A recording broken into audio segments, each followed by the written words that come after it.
I'm in Pennsylvania. It's a tremendous state. They ought to start thinking about opening it up. You have a lot of people who want their freedom, and they'll get their freedom very soon. We've been doing very well in the numbers, and I'm going to have Kaylee say a couple of words. Kaylee, please. Hi there. I just wanted to outline our pandemic preparedness.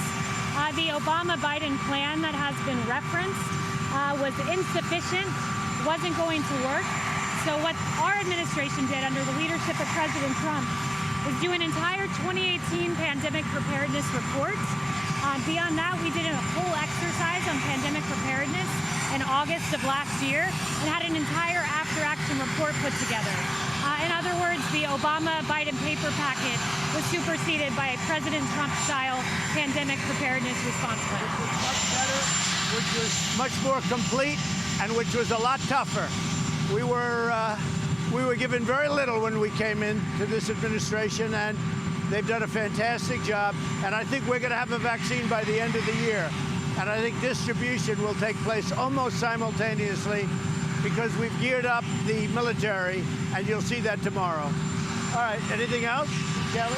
We'll have a full update tomorrow for you guys at the briefing, line by line, of how prepared we were for this pandemic, thanks to the leadership of President Trump. Thank you. And Alex, you're going with us. Yep. Do you want me to talk about our... Sure. Yeah. So, you know, Dr. Bright is up there testifying today. Everything he's complaining about was achieved. Everything he talked about was done. He says he talked about the need for respirators. We procured respirators under the president's direction. He said we need a Manhattan Project for vaccines. This president initiates a vaccine Manhattan Project, diagnostic Manhattan Project, therapeutic Manhattan Project. Oh, and by the way, whose job was it to actually lead the development of vaccines? Dr. Bright. So while we're launching Operation Warp Speed, he's not showing up for work to be part of that.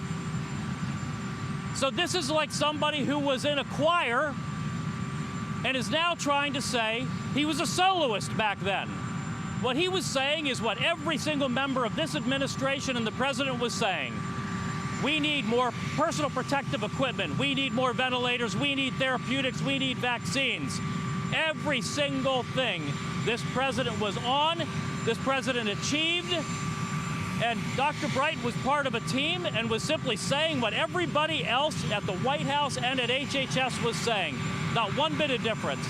And on hydroxychloroquine, Dr. Bright literally signed the application for FDA authorization of it. Literally, he's the sponsor of it. So his allegations do not hold water. They do not hold water. So we have had some great response in terms of doctors writing letters and people calling on the hydroxychloroquine. And this guy's fighting it. No reason to fight it. There's no reason. But more importantly than that, we've had tremendous response to the hydroxy. We've had the great response to zinc along with it and the Z-Pack. So a lot of people have sworn by it, and we'll see. But I'll tell you what, to me, I watched this guy for a little while this morning. To me, he's nothing more than a really disgruntled, unhappy person. And I'm not just talking about Alex, because Alex said it strongly, but there are a lot of people that do not like the job he did. I don't know him. I never met him. I don't want to meet him. But I watched him, and he looks like an angry, disgruntled employee who, frankly, according to some people, didn't do a very good job. All right, any other questions? Chairman Burr just announced he's stepping down. Your reaction? Who is stepping? Chairman Burr, Senator Burr, the man who...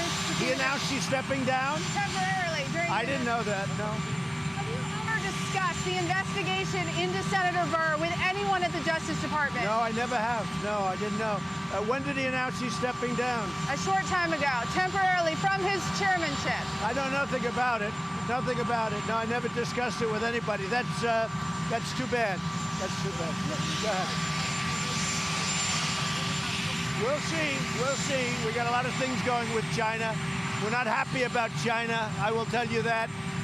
The ink wasn't dry on a great trade deal, and all of a sudden, the plague comes in from China. We're not happy about it.